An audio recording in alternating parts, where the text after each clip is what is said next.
আসসালামু আলাইকুম। সবাইকে স্বাগত জানাচ্ছি গ্লোবাল ভিউজে। আপনাদের সঙ্গে আছি আমি সুরভি দিবা। আজ জানাবো আন্তর্জাতিক গণমাধ্যমে আলোচিত সংবাদ ও বিশ্লেষণ।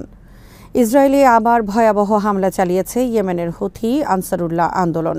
রোববার তাদের নেতৃত্বাধীন সশস্ত্র বাহিনীর হামলার পর ইসরায়েলের প্রধান শহরগুলো সহ বিভিন্ন এলাকার বসতি স্থাপনকারীদের আশ্রয় কেন্দ্রে যাওয়ার নির্দেশ দেওয়া হয়। ইসরায়েলি মিডিয়া বলেছে বেশ কয়েকটি বিস্ফোরণের শব্দে কেঁপেছে মধ্য ইসরায়েল। টানা হামলার সময় ইসরায়েলি সেনাবাহিনী জানায় প্রজেক্টাইলগুলো প্রতিহত করার জন্য সর্বোচ্চ চেষ্টা চালিয়ে যাচ্ছেন তারা। খবরে বলা হয় হামলার কারণে তেল আবিব, জেরুজালেম ও নেতানিয়া সহ বিভিন্ন স্থানে সাইরেন বাজতে থাকে।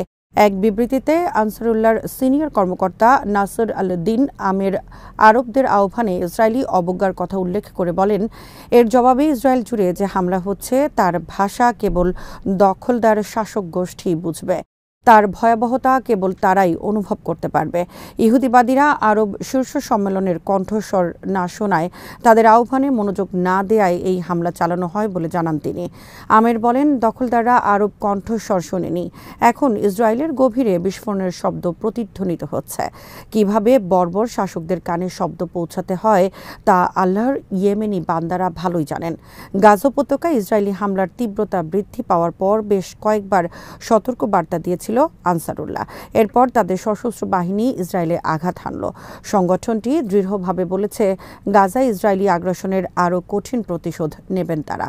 ইসরায়েলি সম্প্রচার মাধ্যম চ্যানেল 12 জানিয়েছে, রোববার ইয়েমেন থেকে ছোড়া ক্ষেপণাস্ত্রের কারণে ইসরায়েলের বেন গুরিয়ন আন্তর্জাতিক বিমানবন্দরে উড়োজাহাজের ওঠানামা সাময়িকভাবে বন্ধ করে দেওয়া হয়েছে।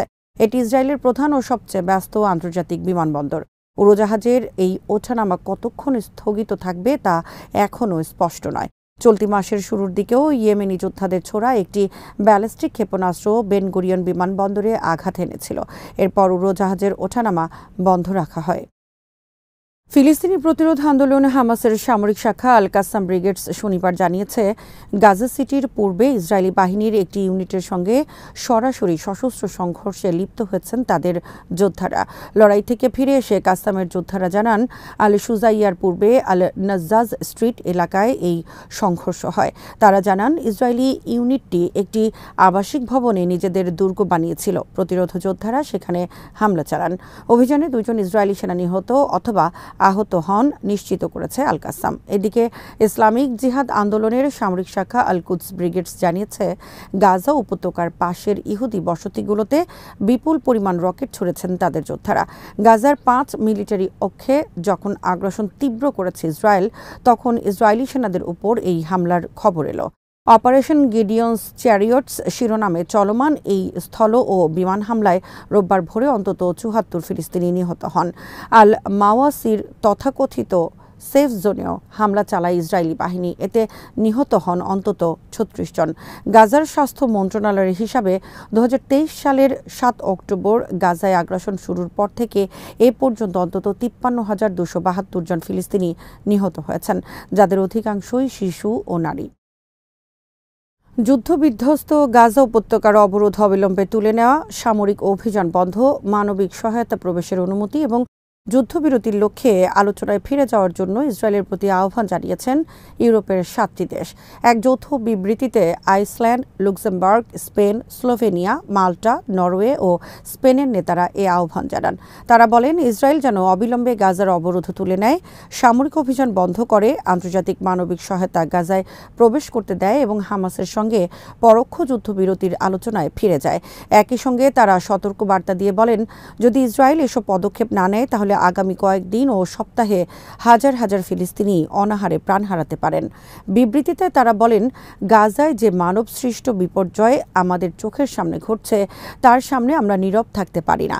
বিবৃতিতে আরও বলা হয়, গাজায় এখন পর্যন্ত 53,000-এরও বেশি নারী, পুরুষ ও শিশু প্রাণ হারিয়েছেন। এ প্রেক্ষাপটে জাতিসংঘ ও অন্যান্য মানবিক সংস্থা, বিশেষ করে আনরুয়ার কর্মকাণ্ডে সহায়তা ও নিরাপদ প্রবেশাধিকার নিশ্চিত করা জরুরি। ইউরোপীয় নেতারা অবিলম্বে যুদ্ধবিরতি আলোচনা আবার শুরুর পক্ষে মত দিয়ে বলেন, এই আলোচনাই টেকসই ও ন্যায়সঙ্গত শান্তি প্রতিষ্ঠার ভিত্তি হতে পারে।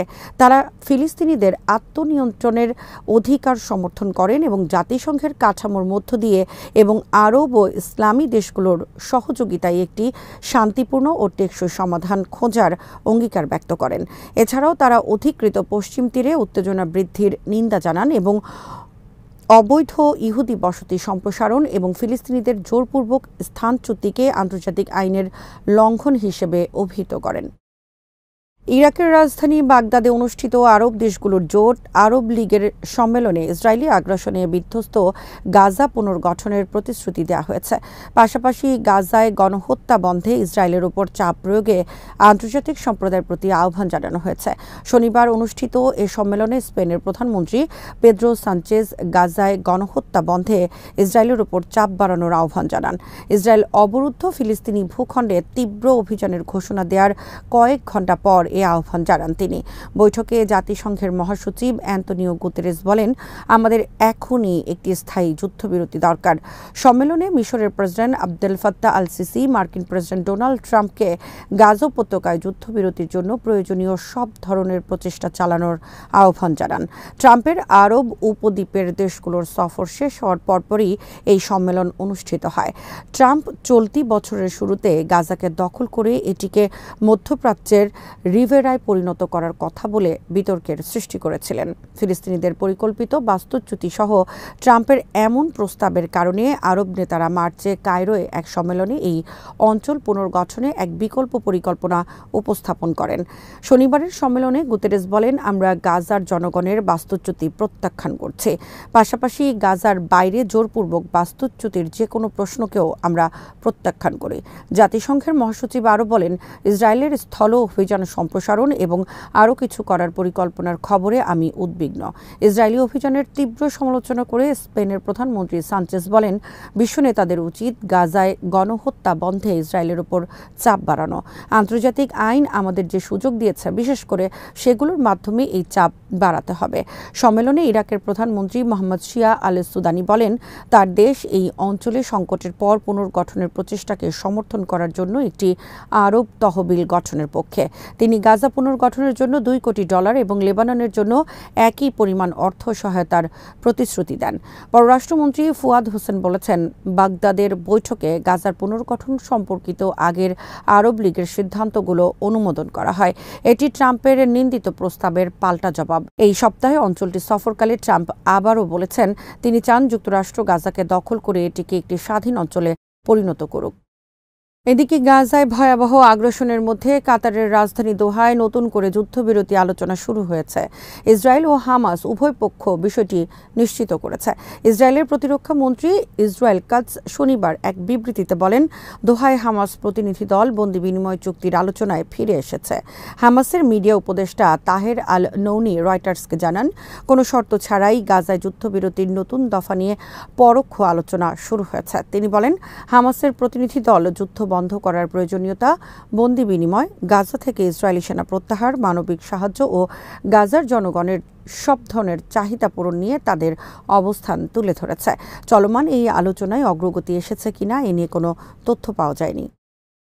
বিবিসি জানিয়েছে, যুদ্ধবিরতির নতুন প্রস্তাব এনেছে হামাস। শনিবার নতুন করে আলোচনার পর গাজায় যুদ্ধবিরতির নতুন চুক্তির অধীনে আরও বন্দী মুক্তি দেওয়ার প্রস্তাব দিয়েছে হামাস। এই প্রস্তাব অনুসারে তাদের হাতে থাকা বন্দীদের অর্ধেককে মুক্তি দেবেন তারা। বিনিময়ে গাজায় 60 দিনের যুদ্ধবিরতি কার্যকর করতে হবে। নাম প্রকাশে অনিচ্ছুক এক ফিলিস্তিনি কর্মকর্তা বিবিসিকে জানিয়েছেন, 60 দিনের যুদ্ধবিরতি এবং ফিলিস্তিনি বন্দীদের মুক্তির বিনিময়ে হামাস 9 জনকে মুক্তি দিতে রাজি হয়েছে।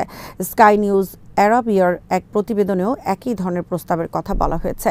ওই কর্মকর্তা জানান, নতুন প্রস্তাব অনুসারে গাজায় প্রতিদিন 400 ট্রাক ত্রাণ প্রবেশের অনুমতি এবং গাজা থেকে চিকিৎসার জন্য রোগীদের অন্যত্র নেওয়ার কথাও রয়েছে।